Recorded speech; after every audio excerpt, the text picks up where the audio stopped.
Hello and welcome to a new video. Today we're going to take a look at Goodra in the Ultra Premier Cup. It's going to be back, no legendaries allowed, just Goodra and some friends of it, I guess. We're going to have a team here with XL Lantern in the back. Honestly, I have to say, if you saw my top team video, which you hopefully saw, if you didn't, it's going to be linked in the end card, of course. You're going to see already that Lantern is a very good Pokemon in the current meta. Is Goodra a very good Pokemon in the meta? Let's find out together. What I have to say about this team is it is definitely looking fairly decent on paper. We're going to have the best save swap in this meta, which is going to be Feraligatr. What I can also say already, even though we use it right now, this was, I think, the only occasion where I used Ice Beam in today's gameplay in general, because everything else, Hydro Cannon was better. So most opponents that I encountered were running Crunch, and I feel like Crunch does make a lot of sense because there's so many other Feraligatrs, so this might actually be a decent way to play this one. But here, I don't actually know why I decided to use a shield here. I decided to use a shield even though the opponent just goes for Crunch. That's kind of great.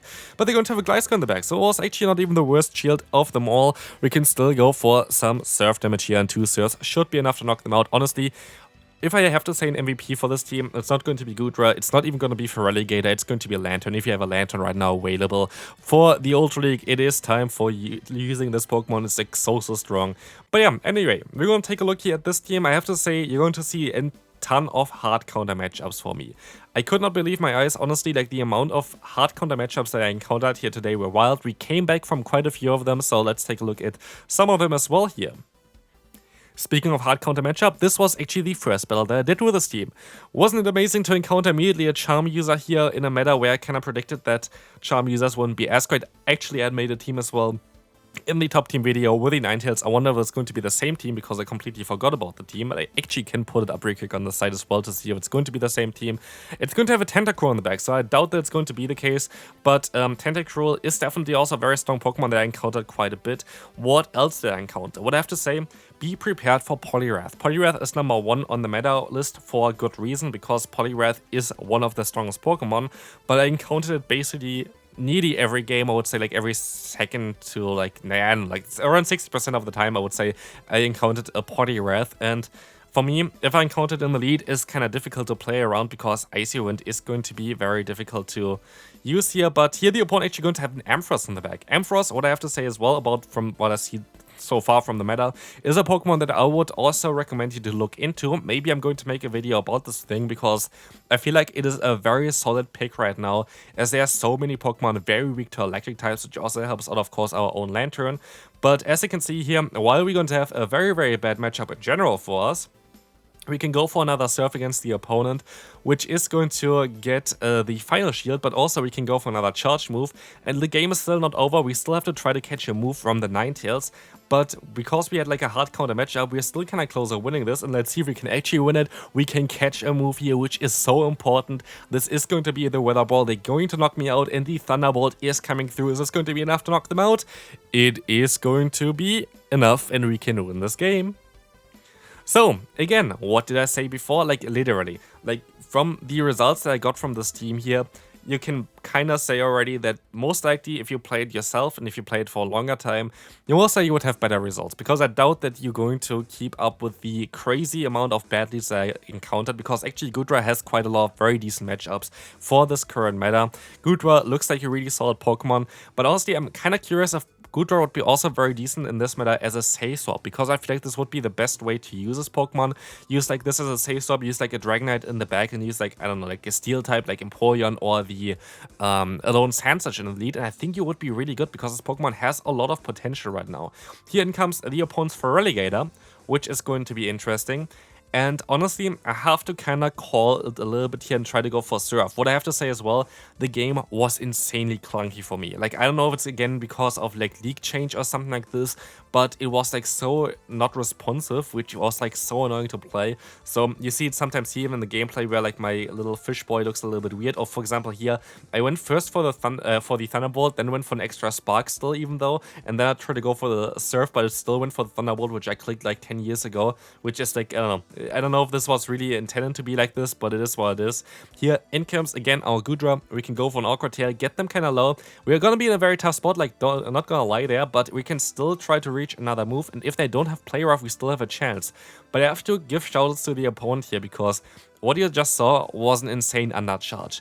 Why was it so insane? Because it gave him literally the perfect amount of farm to get to another charge move here. If they didn't do this, I would have been able to most likely knock them out with our lantern already and win this game, but because they're perfectly undercharged, they're going to be able to overheat us, and let's move on to the next opponent. So, what leads do we have so far? I remember still the Ninetales, I still remember the Weezing, and now we're going to have an Ice-type Pokemon in the lead. Isn't this amazing? So at least you see here on how to play around bad leads, and you see already as well there was more lag involved. But basically, if you encounter an Alone Sandslash or like somewhat like an Ice type here or whatever, you kind of want to go ahead and go into your Lantern, because otherwise you're going to give up your best answer to this Pokemon. Here I could have went for the Thunderbolt as well, but with going for the Surf, I kind of pressure them of either swapping out, which they do here, and I don't get the move off, which is really annoying, because if I got like a shield from them, this would have been great. Or like basically here, as you can see, I actually catch this move. I don't know if this was like a smart decision to catch this move. I think this was actually very, very silly to do this, because what am I gonna do? Like, I kind of completely forgot about the end game for this game right now, because what we can see here is that the opponent can easily take the Hydro Cannons from me. There's sadly no great move on Feraligatr for this matchup. Honestly, what I wonder is, like, I kind of want to see if I have a good Pokemon for this, if Purified Feraligatr is not even better for this meta right now, because you can just hit the opponent's Poliwrath with a return. Because right now, like, every move is resisted from Poliwrath, and I feel like Purified Feraligatr would be a fun Pokemon to use. But here, as you can see, I kind of don't really have a plan for the end game, but I can still go for the full farm down, so maybe we can still win this game. Let's find out here what they have in the back. It's going to be a Lantern. Can we actually still come back from this? Is Goodra going to be able to completely destroy the opponent? Let's find out here. We're going to be able to hit one Power Whip, which is going to be great. The opponent can still go for most likely a Thunderbolt, and they're going to do some decent damage. And honestly, maybe Double Surf would have been the better play for them, because now they try to swap and it doesn't work, and so Goodra was able to sweep the entire opponent's team, which was absolutely wild, and we can move on to the next one. Again, a lead that I don't really like. I feel like if you play this team as well with a Dragonite in the lead, you would have had better results as well, because you have just a better matchup against this counter user. You would be able to survive one Icy one, by the way, in Goodra, so like you would be able to maybe get a shield advantage if you go straight for the Power Whip. But I don't know if it's really worth it, because you have an ABB style line, you kind of want to bait out a potential grass type. That's why you have also the Ice Beam usually on the Feraligatr here with your Pokemon. So I don't really know. Here I make a crucial mistake, by the way, again, which I could have played better. I should have went into the Lantern here, but I decided to go into the Goodra, because I thought I would be able to farm them down in time. But it turns out we are not able to do that. And I really wonder, depending on what they have in the back, it's going to be a Jellicent. Oh, I remember this game. If I went into my Lantern against the opponent's Poliwrath, I would have won this game. Like, there's no doubt about it. Literally, I would have won this game. And it's so sad to see, because like this was like such a silly mistake, because I didn't count the moves of the opponent, and I thought they would be way further away from the Icy Wind, that we're gonna be in a very difficult spot now. I can still try to go for a Thunderbolt. It lagged a little bit there as well. I actually want to go for the charge move, one fast move earlier, but at the end of the day, it is what it is. I think the opponent shields anyway, so that did not really matter too much here. But what we're gonna see here is that I could have swapped out maybe. Actually, no, I was one turn basically away. Could have swapped out otherwise. But what you can see is that the opponent is going to have in the back a Pokemon that I don't really want to encounter here. It is going to be, which you're gonna see after this Aqua Tail, a Pokemon called Mandibuzz. Imagine I had a Lantern still against it. That would have been great, but I don't. And so we're going to be in a very tough spot at this point, because the opponent can just go ahead and take those Aqua Tails. Like, this is the kind of sad truth about the Goodra. You don't have a stab charge move really, like you have in theory the Draco Meteor, but nobody is running it, and it's like there's no real moveset for it, so it's kind of tricky to play it, but we can move on to the next opponent now. Look at this, another lead loss, which is kind of great for us. So again, I would not recommend you to use Goodra in the lead as well. I would maybe flip the team a little bit and use it as a closer or a Say-Stop, and then have something like a Dragonite in the back. But here we're gonna see the Feraligatr going to get hit by another charge move. But I kind of find it interesting. I feel like Goodra is gonna get the community day anyway in like 3 months or something, in like June, which is going to be very cool, because it might get like a very fast charge move, which is Dragon type, which would really help this Pokemon out. Then Aqua Tail would be kind of useless most likely. But if it gets something like Breaking Swipe as well, I feel like Goodra would have a lot of play. I wonder if Goodra is like a signature move. I don't think Goodra has a signature move, at least least not in this form. I think maybe the Yasuian variant has one, which also still hasn't been released yet, so going to be exciting. Definitely can't wait for the community day for this Pokemon. Going to be a very interesting one. Here we will see the Thunderbolt connecting against the opponent. We still have a chance here. I can still use a shield against a potential Ice Punch. Let's see. It is going to be that Ice Punch, and we can try to go for the Aqua Tail to try to knock them out. I think that's going to be enough damage for the opponent. Let's find out here. It is going to be, and so the opponent is going to have a Poliwrath in the back. I'm not going to bait here. I'm going to go straight for the hard-hitting grass type move, and this is going to be able to do a ton of damage against the opponent. We can still go for the Aqua Tail, and I think at this point the opponent just going to give up anyway. As we can see, they're going to let this move go through, and so we can win this game. Second to last game for today. Now, there is one question in the room. Is this going to be a Thunderbolt variant or is it going to be an Ice Beam variant? In the meta we're currently in, I would expect that this is going to be the Thunderbolt variant. And as we can see a Body Slam coming through here, I'm most likely right with this assumption. So, as you can see, we can still go ahead and go for a charge move here. Power Whip, I think, does a little bit more damage than the Aqua Tail based on damage per energy. It's actually very close, I think. Because you have 55 damage for 35 energy on that one, and you have like 90 for 50 on the other one. I'm going to check this on the side because I feel like the difference might not even be that ginormous. So maybe it's even better to go for Aqua Tail just to be spammy. Aqua Tail has damage per energy from 1.57 and Power Whip has one from 1.8. So Power Whip is definitely a little bit better. So definitely don't mind me there. Power Whip is the better move to go for by quite a bit. So correct play by me. Here we're gonna see the Jellicent going to take a Thunderbolt to its face, and I made a crucial mistake in this game. So like a lot of the games that you see here as well were kind of winnable if I played a little bit differently, and this is like something I kind of want to showcase to you as well. While I got hardwalled basically in next to every game, there were so many win cons that you can still take and take advantage of. Here at this point, I was hoping that the opponent would be not as greedy as they are, and I was trying to catch the move a little bit too early.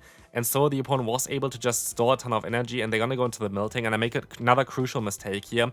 I should have most likely undercharged more and maybe just let my Feraligatr farm down at this point. Because now the opponent can farm me down, they have a ton of energy, and I kind of lost my only win con. My only win con was to hope that the opponent's Miltank would get farmed down by my Feraligatr and I get enough energy in order to get to a Hydro Cannon against the opponent. But like this, they can just go for the Leaf Blade spam. And so this is going to be it for this game. Let's move on to the final one for today. Final one. Steelix in the lead. Like honestly, like the amount of lost leads that you see here today is absolutely wild. It is madness. It is not really showcasing the team, I think, correctly. Like if you lose literally every lead and you still come back and like from a lot of them here with this team, which is kind of nice. But Ampharos coming in, going to be an interesting Pokemon. Having access to the move Trailblaze would most likely one-shot us, especially after the debuff from the Psychic Fangs. But as you can see, Thunder Punch is coming through, and so we can still survive it. Not too sure if a Thunderbolt resisted would do more damage than a Surf. I doubt it would, so I decided to go for the Surf. And we're gonna get the Shield, which is actually kind of important, because now I can go into my Goodra, and I can get some extra energy. And of course, we know already that the opponent might be a little bit weak against our Feraligatr. Because we already have one Pokemon that's weak, and it's very likely they're going to have something in the back as well that might not be ideal for it. And so I can swap out immediately.